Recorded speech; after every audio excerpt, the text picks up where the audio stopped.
past 10. I ran away with my life, fast forward, never turn back again. It's kind of funny that the more we pass time, the more we need to set the rewind. And 19 was the year I had to leave you, but now I'm seeing all the signs. Is this really happening? I can't believe it's true. I'm just as surprised as you. Is this really happening?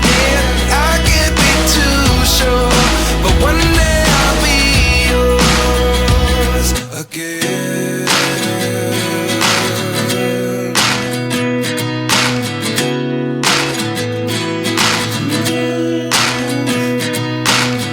Life lessons come one in a dozen. The other 11 get something from nothing. I sit here looking for an answer. Maybe the biggest question was in the last